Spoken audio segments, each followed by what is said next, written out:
கர்நாடகாவின் ஹூப்ளியிலிருந்து ராமேஸ்வரத்திற்கு கோடை காலத்தை முன்னிட்டு சிறப்பு ரயில்களை இயக்கப் போவதாக தென்மேற்கு ரயில்வே அறிவிப்பு வெளியிட்டிருக்குது. ஆனால் இந்த முறை இந்த சிறப்பு ரயில் இயக்கப்படும் நாட்கள் முழுவதும் மாற்றியமைக்கப்பட்டுள்ளது.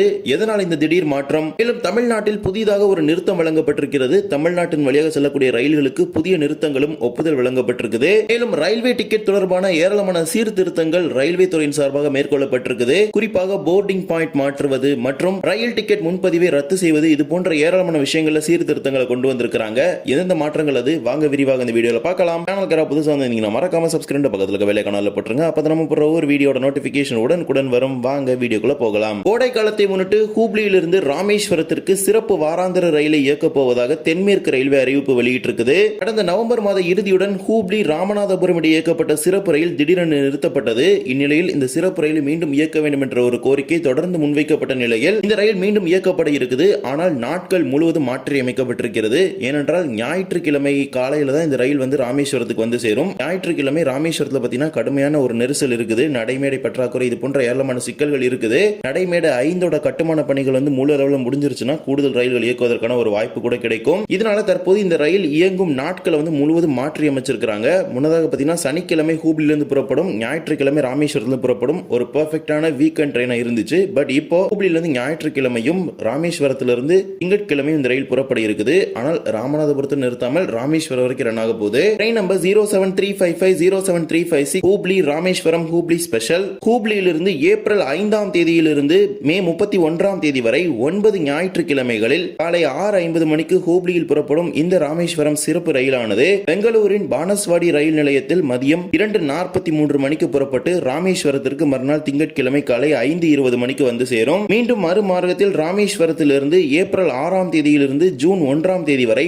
9 திங்கட்கிழமைகளில் இரவு 8 மணிக்கு ராமேஸ்வரத்தில் புறப்படும் ஹூப்ளி எக்ஸ்பிரஸ் ரயில் மறுநாள் செவ்வாய்க்கிழமை காலை 9:51 மணிக்கு பெங்களூரின் பானஸ்வாடி நிலையத்திற்கு செல்லும். தொடர்ச்சியாக ஹூப்ளிக்கு இரவு 7:40 மணிக்கு இந்த சிறப்பு ரயிலானது சென்று சேரும். 9 வாரங்களுக்கு 2 மார்க்கத்திலும் கோடை காலத்தை மட்டும் இயக்குவதாக அறிவிச்சிருக்காங்க. தொடர்ந்து இந்த சிறப்பு ரயிலை நீட்டிப்பாங்க. முன்னாடி பாத்தீங்கன்னா ஹூப்ளி டு திருவனந்தபுரம் எக்ஸ்பிரஸ் ரயிலோட பெட்டிகளை பயன்படுத்தி இயக்குனாங்க. இந்த முறை பாத்தீங்கன்னா சென்னை சென்ட்ரல் ஹூப்ளி எக்ஸ்பிரஸ் ரயிலோட பெட்டிகளை பயன்படுத்தி இந்த ரயிலை இயக்க இருக்கிறாங்க.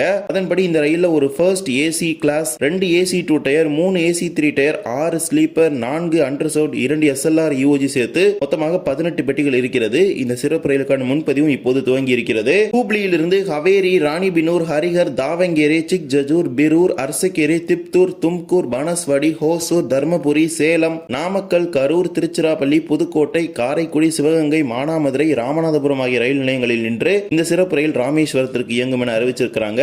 இயங்கும் நாட்கள் முழு அளவில் மாற்றப்பட்டுள்ளது. ஹூப்ளியிலிருந்து ஞாயிற்றுக்கிழமையும் ராமேஸ்வரத்திலிருந்து திங்கட்கிழமையும் இந்த ரயில் புறப்பட்டு செல்லும். தேவைப்படக்கூடிய பொதுமக்கள் பயன்படுத்திக் கொள்ளுங்கள். இதே போலவே போத்தனூர் ரயில் நிலையத்தில் தூத்துக்குடி மேட்டுப்பாளையம் எக்ஸ்பிரஸ் ரயிலுக்கு புதிய நிறுத்தம் நடைமுறைக்கு வந்திருக்கிறது.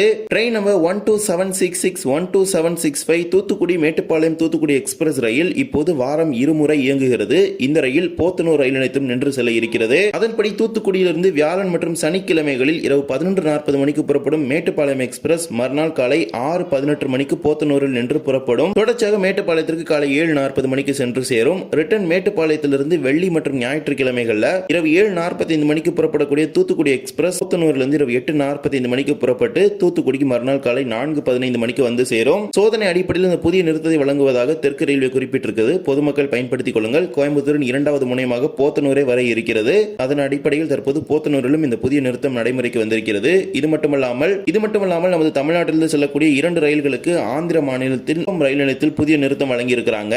வாஸ்கோடகாமா, வேளாங்கண்ணி மற்றும் தாதர், புதுச்சேரி, சாளுக்கிய ஆகிய 2 ரயில்களுக்கும் குப்பம் ரயில் நிலையத்தில் புதிய நிறுத்தம் வழங்குவதற்கு இந்திய ரயில்வே வாரியம் ஒப்புதல் கொடுத்திருக்குது. இது கடந்த பிப்ரவரி மாதத்தில் ஒப்புதல் கொடுத்துட்டாங்க. பட் இன்னும் நடைமுறைக்கு வரல. அது எப்போது நடைமுறைக்கு வரும் அப்படிங்கிறது இன்னும் தெரியல. பட் இந்த 2 ட்ரெயினுக்குமே பாத்தீங்கன்னா குப்பம் ரயில்வே ஸ்டேஷன்ல ஸ்டாப்பிங் கொடுக்கிறதுக்கு ரயில்வே போர்டு அப்ரூவல் கொடுத்துருச்சு. இதே போலவே முன்பதிவு செய்யப்பட்ட ரயில்வே டிக்கெட்ல ஏராளமான சீர்திருத்தங்களை ரயில்வே கொண்டு வந்திருக்குது. அதற்கான அறிவிப்புகளை மத்திய ரயில்வே அமைச்சர் அஸ்வினி வைஷ்ணவ் அவர்கள் இன்றைய தினம் வெளியிட்டிருக்கிறார். அதன்படி உறுதி செய்யப்பட்ட கன்ஃபர்ம்டு டிக்கெட் கேன்சலேஷனுக்கு ஏராளமான சீர்திருத்தங்கள் கொண்டு வரப்பட்டிருக்குது. ஒரு ரயில் குறிப்பிட்ட ரயில் நிலையத்திலிருந்து புறப்படுவதற்கு 72 மணி நேரத்திற்கு முன்பாக உறுதி செய்யப்பட்ட கன்ஃபர்ம்டு டிக்கெட்டை கேன்சலேஷன் பண்ணுனா அந்த டிக்கெட்ல இருக்க ஒவ்வொரு பர்சனுக்கும் குறிப்பிட்ட அளவான கேன்சலேஷன் சார்ஜ், ரத்து செய்யப்பட்ட கட்டணம் மட்டுமே பெறப்படும். மீதமுள்ள தொகை மீண்டும் திருப்பி அளிக்கப்படும் அப்படின்னு குறிப்பிட்டிருக்கிறாங்க. அதே போலவே ரயில் புறப்படுவதற்கு 24 மணி நேரத்திலிருந்து 72 மணி நேரத்திற்கு இடைப்பட்ட செய்யப்பட்டுள்ள நேரத்தில் உறுதி செய்யப்பட்ட ரயில்வே டிக்கெட்டை ரத்து செய்தால் ரயில் கட்டணத்தில் 25% கட்டணம் கேன்சலேஷன் சார்ஜ் ரத்து செய்யப்பட்ட கட்டணமாக எடுத்துக்கொள்ளப்பட்டு மீதமுள்ள தொகை திருப்பி வழங்கப்படும். அதே போலவே ரயில் புறப்படுவதற்கு 8 மணி நேரத்திலிருந்து 24 மணி நேரத்திற்குள் ரயில் டிக்கெட்டை கேன்சல் செய்தால் ரயில் டிக்கெட்டில் பாதிக்கு பாதி கட்டணம் ரத்து செய்யப்பட்ட கட்டணமாக பெறப்படும் அப்படின்னு தெரிவிச்சிருக்காங்க. 50% கட்டண தொகை மட்டுமே மீண்டும் பயணிகளுக்கு வழங்கப்படும். மீதமுள்ள 50% கட்டணம் கேன்சலேஷன் சார்ஜாக எடுத்துக்கொள்ளப்படும் அப்படின்னு தெரிவிச்சிருக்காங்க. இதே போலவே உறுதி செய்யப்பட்ட ரயில்வே டிக்கெட்டுக்கு சார்ட் பிரிப்பரேஷன் 8 மணி நேரத்திற்கு முன்பாகவே அனைத்து ரயில்களுக்கும் மேற்கொள்ளப்பட்டு விடும். எனவே 8 மணி நேரத்தை தாண்டிய பிறகு இந்த ரயில் டிக்கெட்டை கேன்சல் செய்தாலோ அல்லது எந்த ஒரு கட்டணமும் திரும்பி வழங்கப்படாது அப்படின்னு தெரிவிச்சிருக்காங்க. 100% தொகையும் திரும்பி அளிக்கப்பட மாட்டாது. 0% ரீஃபண்ட் அப்படின்னு இதுல குறிப்பிட்டிருக்காங்க. இப்போ நீங்க கேட்கலாம் இதெல்லாமே ஏற்கனவே இருக்கிற ஒண்ணுதானே அப்படின்னு. பட் இதுல பாத்தீங்கன்னா நிறைய விஷயங்களை பாத்தீங்கன்னா இப்ப சீர்திருத்தம் பண்ணியிருக்காங்க. அதாவது ஏற்கனவே இருக்கிற ஒரு விஷயத்துல வந்து இப்ப நிறைய விஷயங்களை சீர்திருத்தம் பண்ணியிருக்காங்க. அந்த குறிப்பிட்ட நேர இடைவெளி அதாவது 72 மணி நேரம், அது 24 மணி நேரம், இந்த மாதிரி விஷயங்கள்லாம் பாத்தீங்கன்னா இப்ப அப்டேட் பண்ணியிருக்காங்க. அதுல பாத்தீங்கன்னா இப்ப ஏப்ரல் 1ஆம் தேதியிலிருந்து எல்லாமே அப்டேட் ஆக போகுது. அதே போலவே ரயில் டிக்கெட் ரத்து செய்வதற்கான கட்டணத்தை திரும்ப பெறுவதற்கான முறையும் கொண்டு வந்திருக்காங்க. முன்பெல்லாம் ஆஃப்லைன் டிக்கெட் வந்து நம்ம புக் செஞ்ச அந்த ஒரு ரெஸ்பெக்டிவ் டிக்கெட் கவுண்டர்ல இருந்து மட்டும் தான் கேன்சல் பண்ற மாதிரி இருந்துச்சு. பட் இப்போ இந்தியாவில் நீங்க எந்த ஒரு ரயில்வே ஸ்டேஷன்ல வேணாலும் நீங்க புக் பண்ண டிக்கெட்டை கேன்சல் பண்ணிக்கலாம் அப்படின்னு குறிப்பிட்டிருக்காங்க. இதுவும் நடைமுறைக்கு வந்திருக்குது. அதே போலவே டிடிஆர் அதாவது டிக்கெட் டெபாசிட் ரிப்போர்ட்டை பொறுத்த வரைக்கும் இது ஒரு மேனுவல் ப்ராசஸா இருந்துச்சு. நம்ம தான் அதை அப்ளை பண்ணி அதுக்கான ரீஃபண்ட் வந்து பெற மாதிரி இருந்துச்சு. பட் அதையுமே இப்ப கேன்சல் பண்ணிட்டு அது ஒரு ஆட்டோமேட்டிக் ப்ராசஸா வந்து கொண்டு வந்துட்டாங்க. ஆட்டோமேட்டிக்கா டிக்கெட் வந்து டிடிஆர் பண்ணி அது வந்து ஆட்டோமேட்டிக்கா ரீஃபண்ட் வந்து ப்ராசஸ் ஆயிரும். நம்ம எந்த ஒரு மேனுவல் ப்ராசஸ்மே பண்ண தேவை கிடையாது.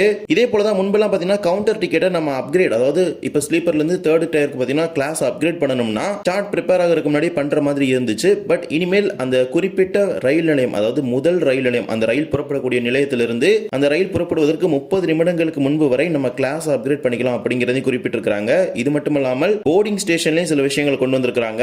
இப்ப சார்ட் ப்ரிப்பரேஷன் டைமிங் பொறுத்த வரைக்கும் 4 மணி நேரத்துல 8 மணி நேரமா எக்ஸ்டெண்ட் பண்ணிட்டாங்க. பொதுமக்களுடைய வசதிக்காக வேற ஏதாவது போக்குவரத்து தேர்வு செய்வதற்காக இந்த டைம் டியூரேஷன் வந்து எக்ஸ்டெண்ட் பண்ணாங்க.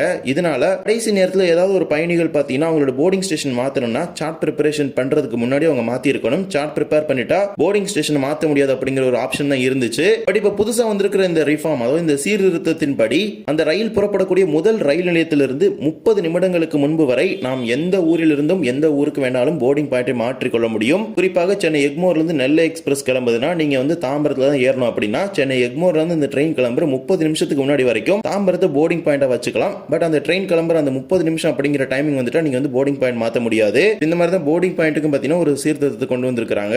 இவ்வாறு தான் ரயில் டிக்கெட்ல பாத்தீங்கன்னா ஏராளமான ரிஃபார்ம்ஸ் கொண்டு வந்திருக்காங்க. தொடர்பான அறிவிப்பை மத்திய ரயில்வே அமைச்சர் அவர்களே இன்றைய தினம் வெளியிட்டிருக்கிறார். இந்த மாற்றங்கள் எல்லாமே குறிப்பிட்ட தேதிகள் வந்து நடைமுறைக்கு வருது. அதிலும் குறிப்பாக ஏப்ரல் 1ஆம் தேதியிலிருந்து அந்த டிக்கெட் கேன்சலேஷன் எல்லாமே நடைமுறைக்கு வருவதாக தெரிவித்திருக்காங்க. இந்த ஒரு வீடியோவில் தான் இந்த வீடியோ பிடிச்சிருந்தா மறக்காம like and share and subscribe பக்கத்தில் பெல் ஐகானை போட்டுருங்க. அப்போ நம்ம போற ஒரு வீடியோட நோட்டிபிகேஷன் உடனுக்குடன் வரும். இன்னொரு வீடியோ சந்திக்கலாம். தேங்க்ஸ் ஃபார் வாட்சிங்.